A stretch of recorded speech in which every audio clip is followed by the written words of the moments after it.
اکٹھے بیٹھ کر ذکر کرنے کی ایک اور جگہ پر بھی فضیلت آئی ہے۔ رسول اللہ صلی اللہ علیہ وسلم نے فرمایا، اگر میں ایسے لوگوں کے پاس بیٹھوں جو صبح کی نماز سے لے کر طلوع آفتاب تک اللہ کا ذکر کرتے ہیں تو یہ مجھے اس بات سے زیادہ عزیز ہے کہ میں اسماعیل علیہ السلام کی اولاد میں سے 4 غلام آزاد کروں، اور اگر میں ان لوگوں کے پاس بیٹھوں جو عصر کی نماز سے لے کر غروب آفتاب تک اللہ کا ذکر کرتے ہیں تو یہ مجھے اس سے زیادہ عزیز ہے کہ میں 4 غلام آزاد کروں۔ تو اس سے پتہ چلتا ہے کہ اکیلے اکیلے ذکر کرنے کے علاوہ مل جل کر ذکر کرنا بھی باعث تسکین ہے، باعث رحمت ہے، اور انسان کے لیے ایک بہت بڑی سپورٹ بنتا ہے۔ آپ صلی اللہ علیہ وسلم نے خاص طور پر گھروں کی طرف متوجہ کرتے ہوئے فرمایا، اپنے گھروں کو قبرستان مت بناؤ، کیونکہ شیطان اس گھر سے بھاگ جاتا ہے جس میں سورۃ البقرہ پڑھی جاتی ہے۔ ایک اور جگہ پر آپ نے فرمایا کہ جس شخص نے 10 آیات کے ساتھ قیام کیا، یعنی رات کی نماز پڑھی، وہ غافلوں میں نہیں لکھا جائے گا، اور جس نے 100 آیات کے ساتھ قیام کیا وہ فرما برداروں میں لکھ دیا جائے گا، اور جس نے 1000 آیات کے ساتھ قیام کیا تو وہ ان لوگوں میں لکھا جائے گا جو بہت زیادہ ثواب جمع کرتے ہیں۔ پھر اسی طرح ہم دیکھتے ہیں کہ رسول اللہ صلی اللہ علیہ وسلم فرض نماز مسجد میں ادا کیا کرتے تھے، لیکن نوافل گھر میں ادا کیا کرتے تھے، تاکہ گھروں کے اندر بھی اللہ کے ذکر، اس کی یاد اور عبادت کی وجہ سے برکت ہو۔ تو ہم سب کو بھی چاہیے کہ ہم اپنے اپنے گھروں میں اللہ تعالی کی عبادت کا خاص اہتمام کریں، بڑوں کے علاوہ بچوں کو، اہل خاندان کو، رشتہ داروں کو کبھی کبھار جمع کریں، مل جل کر اللہ کی باتیں کریں، اللہ کا ذکر کریں، تاکہ گھروں کے اندر رحمت اور برکت ہو۔ اور یہ بھی یاد رکھیے کہ جب اکٹھے بیٹھ کر ذکر کیا جاتا ہے تو اللہ تعالیٰ ایسے لوگوں کا ذکر اپنے پاس کے فرشتوں کے پاس کرتے ہیں۔ انفرادی ذکر کے علاوہ گھروں کے اندر دینی مجالس ہونی چاہیے، سب اہل خانہ خود مل جل کر بیٹھ سکتے ہیں، دیگر قریبی رشتہ داروں کو بلا سکتے ہیں، ہمسایوں کو اکٹھا کر سکتے ہیں، کیونکہ قدرتی بات ہے کہ جب انسان ایک مجلس میں اکٹھے ہو کر مل جل کر کوئی کام کرتا ہے تو اس کی اپنی ہی ایک خاص رحمت اور برکت ہوتی ہے۔ تو اللہ تعالیٰ سے دعا ہے کہ وہ اپنی یاد سے ہمارے دلوں کو آباد رکھے۔ اس سلسلے میں اگر آپ کے ذہن میں کوئی سوال ہے تو آپ کر سکتے ہیں۔ جیسے کہ ابھی آپ نے فرمایا ہے کہ قرآن پاک میں ازواج مطہرات کو اس بات کا حکم دیا گیا تھا کہ وہ اپنے گھروں میں قرآن اور حکمت کی تعلیم کا بندوبست کریں،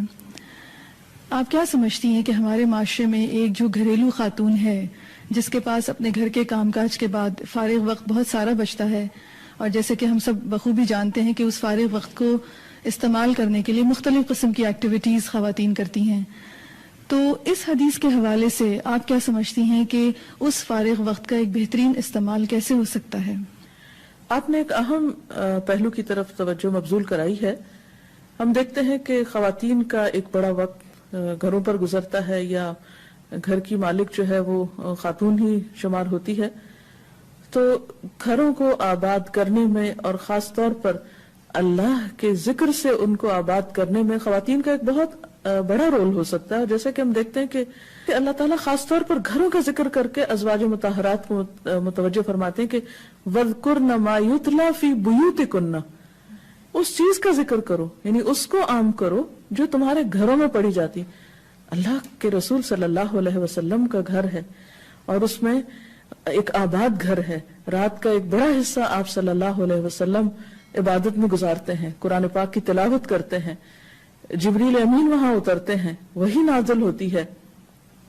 اور لوگ آپ کے پاس سیکھنے کے لیے آتے ہیں۔ لیکن اس کے باوجود، اور جیسا کہ ہم نے ابھی دیکھا کہ آپ صلی اللہ علیہ وسلم اپنے نوافل دن کو بھی اور سنتیں وغیرہ بھی بعض اوقات گھر میں ادا کیا کرتے تھے، لیکن اس کے باوجود آپ دیکھیے کہ ازواج مطہرات کو متوجہ کیا گیا کہ تم بھی اس چیز کا ذکر کرو۔ تو اس سے پتہ چلتا ہے کہ یہ ذمہ داری یعنی صرف مردوں کی نہیں، یہ ذکر کرنا صرف مردوں کا کام نہیں، بلکہ عورتوں پر بھی ایکولی اس بات کی رسپانسبلٹی، اور خصوصاً گھروں کے اعتبار سے، کہ وہ اپنے گھر کو صرف اچھے فرنیچر سے ہی ڈیکوریٹ نہیں کریں، وہ گھر کو صرف اچھے کھانوں سے ہی معمور نہیں کریں، بلکہ اس کے برعکس جہاں دنیاوی چیزوں کا وہ خیال رکھتی ہیں وہاں وہ اس بات کا کو بھی میک شور کریں، اس بات کی بھی یقین دہانی کرائیں کہ ان کے گھر اللہ کی یاد سے آباد ہیں، کیونکہ حدیث بہت واضح ہے کہ جس گھر میں اللہ کی یاد نہیں ہے وہ گھر ایک مردہ گھر ہے، اجڑا ہوا ویران گھر ہے۔ اور واقعی بعض اوقات ایسا محسوس ہوتا ہے، کچھ گھروں میں ایک وحشت سی ہوتی ہے، ایک بے سکونی کی سی کیفیت ہوتی ہے، ایک اداسی کی سی کیفیت ہوتی ہے، اور اس کی ایک بڑی وجہ اللہ کی یاد کا نہ ہونا ہے، کیونکہ یہ ساری کائنات، اس کی ہر ایک چیز اللہ کا ذکر کرتی ہے۔ قرآن پاک میں آتا ہے وَإِن مِّن شَيْءٍ إِلَّا يُسَبِّحُ بِحَمْدِهِ وَلَكِن لَّا تَفْقَهُونَ تَسْبِيحَهُم، کوئی چیز ایسی نہیں کہ جو اللہ کی تسبیح نہ کرتی ہو مگر تم ان کی تسبیح کو نہیں سمجھتے۔ تو اگر کائنات کی ہر چیز اللہ کو یاد کر رہی ہے، اللہ کی تسبیح بیان کرتی، اور انسان اگر اللہ کو یاد نہیں کرتا تو اس انسان کے پر دل کا عالم کیا ہوگا؟ حدیث میں آتا ہے کہ وہ دل جس میں قرآن کا کچھ حصہ نہ ہو وہ اجڑے ہوئے گھر کی طرح، اور وہ گھر جس کے اندر اللہ کا ذکر نہ ہو وہ بھی مردہ کی طرح ہے، اجڑا ہوا ہے۔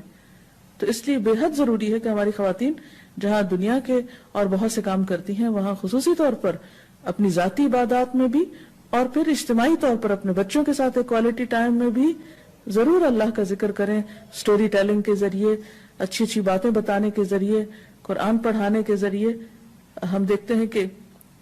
مسلمان امت میں یہ روایت بہت قدیم زمانے سے چلی آ رہی ہے کہ